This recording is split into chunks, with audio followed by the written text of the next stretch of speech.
If you caught one of my other review videos about these diesel hydronic heaters and you found yourself wondering, what would I do with something like that?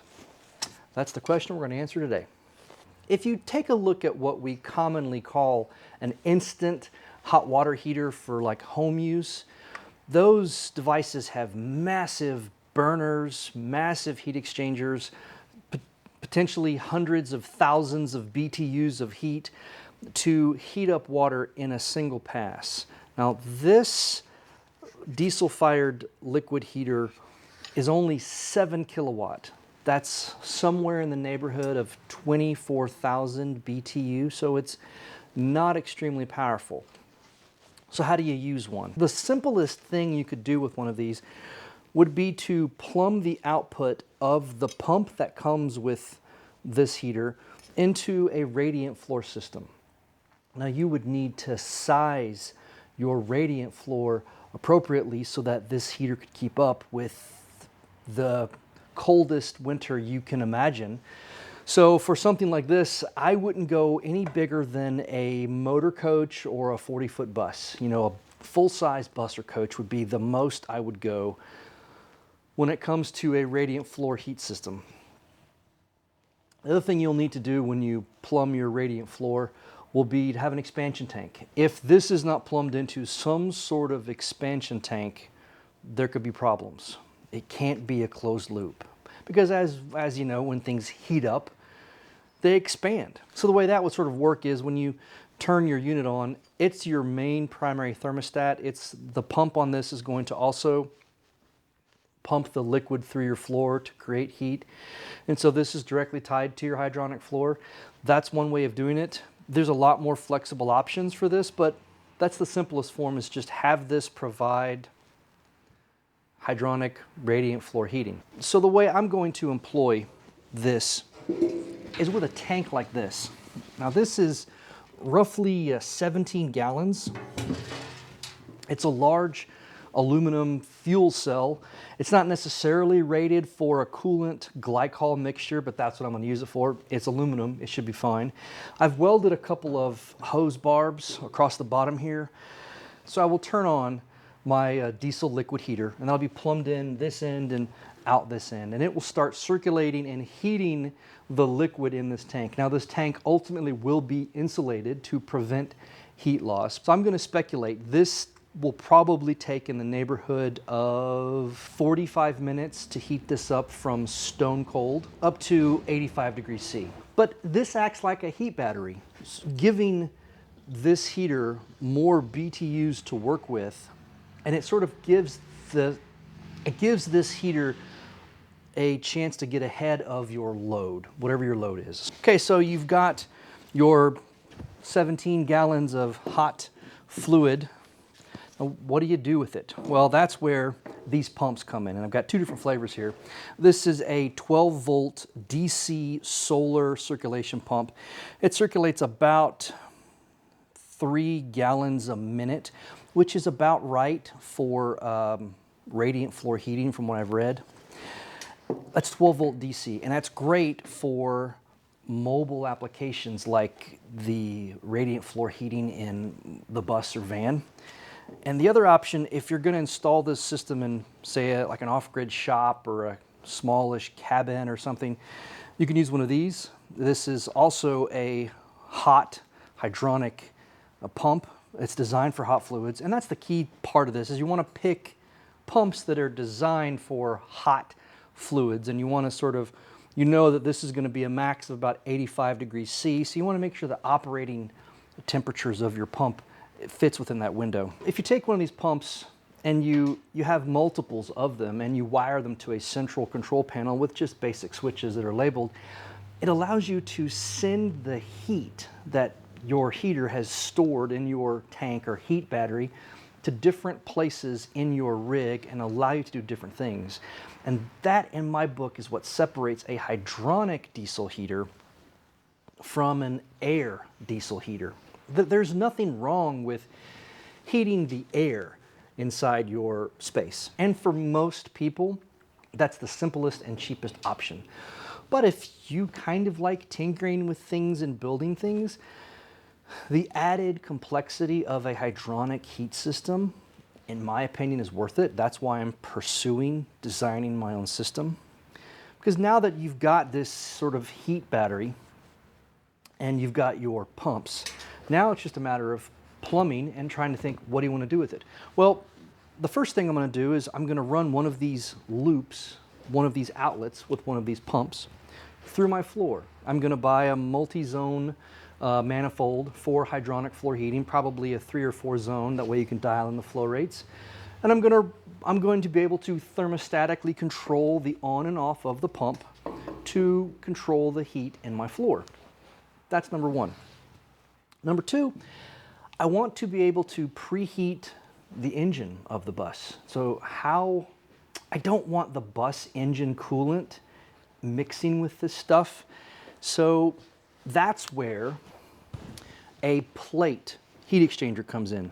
Now, there's kind of a black magic to sizing these. You have to figure in your BTU load, your flow rates. So in my opinion, I would just go a little larger than you think you need to make sure that you have the proper size.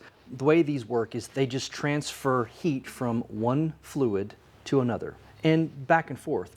So if we plumb the hot fluid from our hydronic system here into this side and flip a switch and turn that pump on and start pumping that hot fluid through this side, and on this side we have the coolant from the diesel engine on the bus plumbed in with a 12-volt pump as well.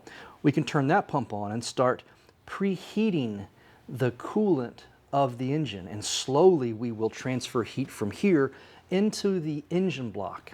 And if you've ever tried to start a diesel engine in the cold, when they are cold, they're very hard to start. So if you give this system an hour or so to preheat the block and preheat the heads and everything on your engine and get it warm, it will start a lot easier. So that's one thing you can do. Also, someone asked me, how would you go about heating hot water, potable water, water to wash your hands, or to, for instance, someone asked me, how would I use one of these to heat the water on a food truck? Okay, these heaters are not powerful enough to put cold water in one end and get hot water out the other. It takes too many passes. They're just too slow for that. But if you had a tank, now if you don't know how to weld, that's fine. You can buy aluminum air tanks. And on my ambulance build, I had a 6-gallon aluminum hot dog style air tank. And you're thinking, why would you use an air tank? Well, because it already had 6 half-inch ports welded into that tank, and I didn't have to weld any in. I didn't have a shop at the time. I didn't have the capacity to weld bungs for hose barbs. So that's an option. You could do a 6-gallon tank. Once again, this will heat up the fluid in that tank. And then under your sink, near your point of use, you could have a plate heat exchanger like this. And you could, when you're ready, so you're getting ready to serve some people some wonderful food out of your food truck, go ahead and fire up your diesel heater, get your fluid warm up while you got your grill going, everything's starting to get warmed up. And then when you're ready, you could have a switch mounted on the wall right by your sink. Turn that switch on, that will start your pump, which will start cycling the hot fluid through your plate heat exchanger. And on this side, you will have your water system, cold water in, hot water out. And if you size your plate heat exchanger appropriately, you should have instant hot water at the source, at your sink. Now, what you have to remember is this is not super powerful or super fast, meaning that in theory, if you ran a lot of hot water through this system, you could pull most of the heat stored in your heat battery or your tank. So you just have to be careful. While it would produce enough hot water instantly to wash your hands or to do dishes, and to probably take a shower. If you took a reasonably sized shower, maybe 5-6 gallons or so, if you were careful about it, you could easily use this system to make instant hot water. If you want more hot water, you need to size this up more. there's another way to make hot water. And while this works great, this is not how I'm gonna make hot water. Oh, this thing's big. You're gonna have to give me a second to get this thing down. This is what, in the marine world, if I can even get it down. Oh man.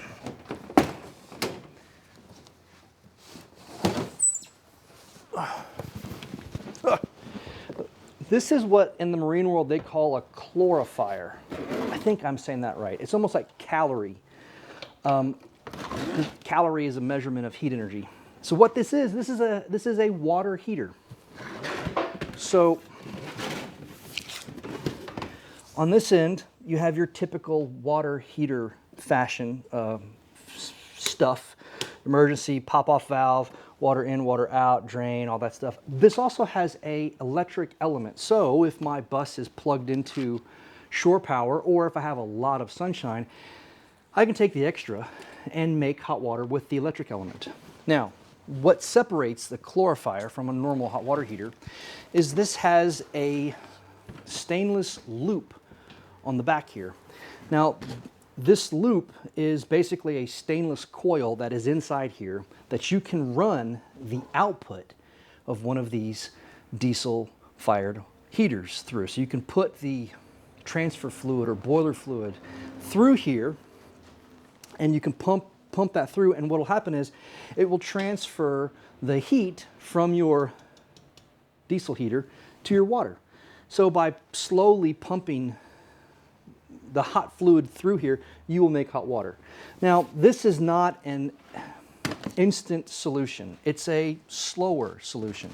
So the way I look at it is, while I'm warming my floors and while I'm using this to heat my bus, I will also be pumping water through here, and during the day, slowly making my bathing water in my potable, like hand washing water and dishwater. I'm not sure how long it takes. I know that once this is up to temperature, because it is insulated, it stays there for probably 24 hours. So for the food truck, you could use this solution for the food truck. If you had AC power, you could use the electric side. If all you had was diesel power, you could figure out, you could say, okay, I know that this system with this heater takes, I'm gonna guess, I'm gonna throw a number. I'm gonna say that it takes, let's say, an hour and a half, 2 hours, I'm not sure, to heat up the water inside your chlorifier. So I'm gonna fire this up an hour before I start serving people. That way my water is already warm. That's an option. But once again, you still have to have a tank. You have to have a separate tank for your fluid, and it adds complexity, but it's not a bad option. I do like the idea of having the plate heat exchanger and having instant hot water at the source. And I thought about doing that, but the reason why for my application, my purposes, I did not do the plate heat exchanger under the sink in the kitchen, because I would be tied to diesel hot water. I chose this because it gives me the option of both. We're gonna have 4,500 watts of solar on the bus and 52 kilowatts of battery storage on the bus. So it's gonna be a large system. That should be enough sunshine for me for most of the year to make my hot water electrically. And that's what I want to use this for, to make my 11 gallons of water electrically. And then in the winter, if we don't have a lot of sunshine, I can use the diesel heater to make water. One thing I didn't talk about, why these plate heat exchangers are so cool and why they're worth installing one of these in your vehicle if you are going to put this system in a vehicle, is because yes, you can use the output of this to preheat your vehicle. If you have a tank installed, which I highly recommend that you do put some sort of tank as a heat battery. Let's say you have a 45-minute drive to get your food truck from your facility to the location where you're going to serve food, okay?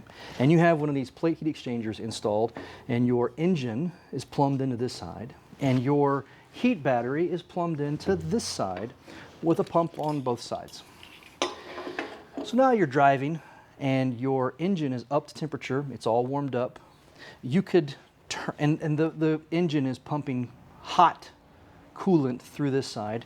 You could then turn this pump on, reach back and flip that puppy on, and now you are pumping the cool liquid from your tank through the heat exchanger, and you're pulling heat from the engine, excess heat that the engine has to use the radiator up front of your car to cool.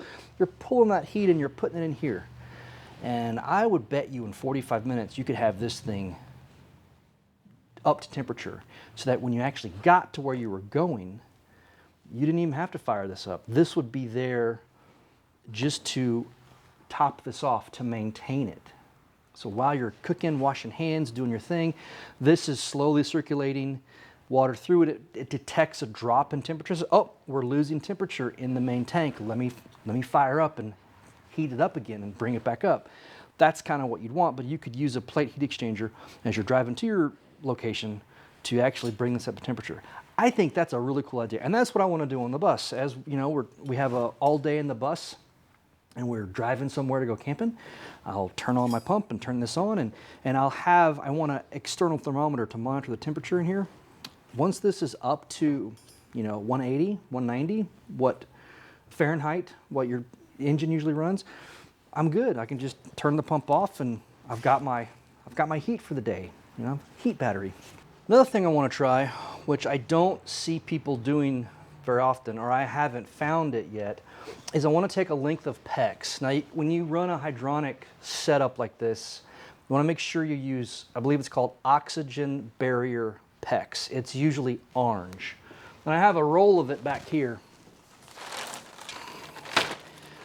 I want to take a loop of this PEX, and it's going to be difficult, but I want to insert a coil of it in my gray tank. So there'll be several loops in the bottom of my gray tank, actually inside the tank. So I'll have to put it in, find a way to fish the other end back out of it. But I want several loops in my gray tank. Probably use, for lack of a better word, like a gland nut. It's basically like a fitting that you can put a wire in, and it clamps down, and that's watertight. So I'll probably use a gland nut in and a gland nut out.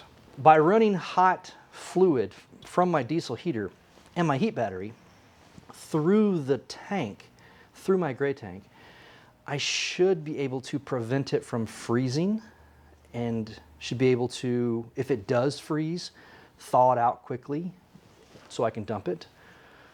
That's not a bad idea. Of course, the freshwater tank will be up in the bus, and I'm gonna have radiant floor under that to keep it from freezing.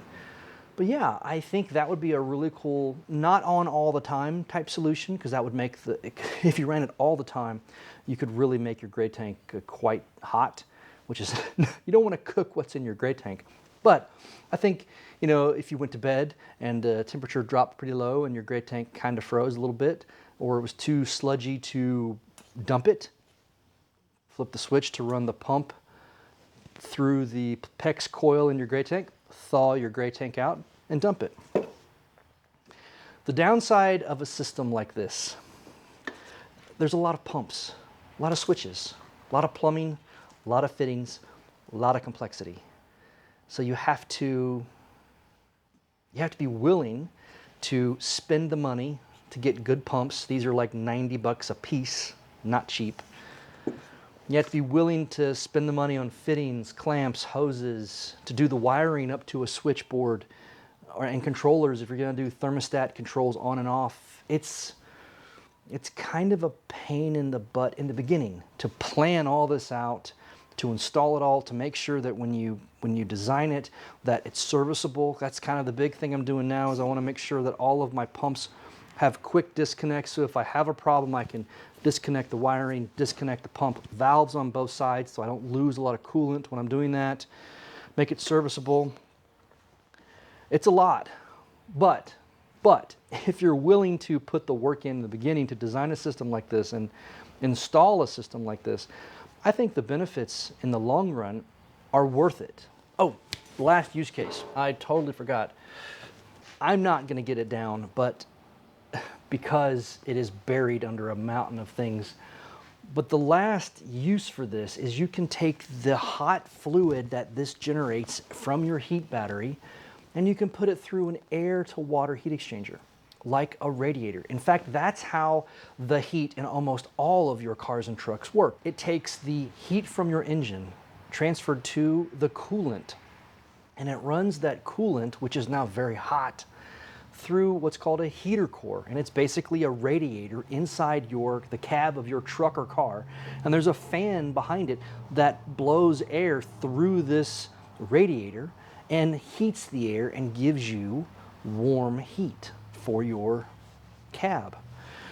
So that's the last thing you could do. You could actually buy small little air to water or water to air heat exchangers with fans, and you can mount them around your vehicle or around your space, and you could put them on little thermostats, and you can actually dial in the temperature you want a room, provided you size the heat exchanger big enough, and provided that you size the heat battery, the tank, and the diesel heater properly. You can have warm floors, warm air, warm water. You can really heat a lot, and that's where these shine. Yeah, they're complicated. It's a pain in the butt to build. A lot of plumbing, a lot of wiring, but when you take the time to do that, to create a heat battery and use one of these little diesel heaters, you can then take the heat and put it where you want to put it. And you can put it to work. You can, like I said, you can heat the air, you can heat the floors, you can heat the engine, you can heat potable water, you can do a lot with it.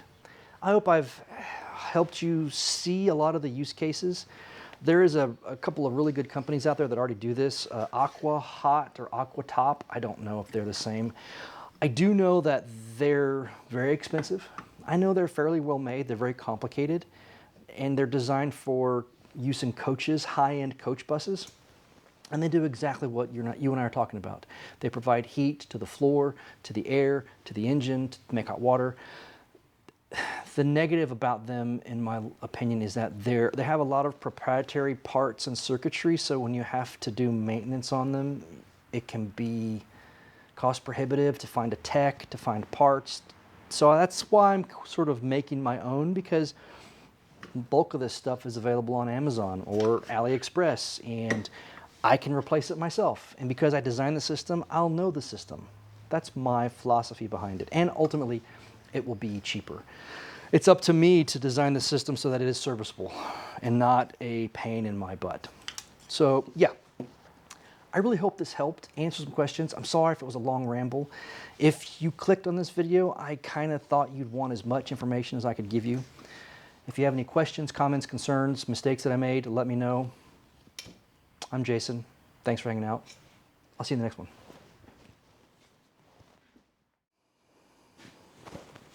I lost my train of thought, damn it.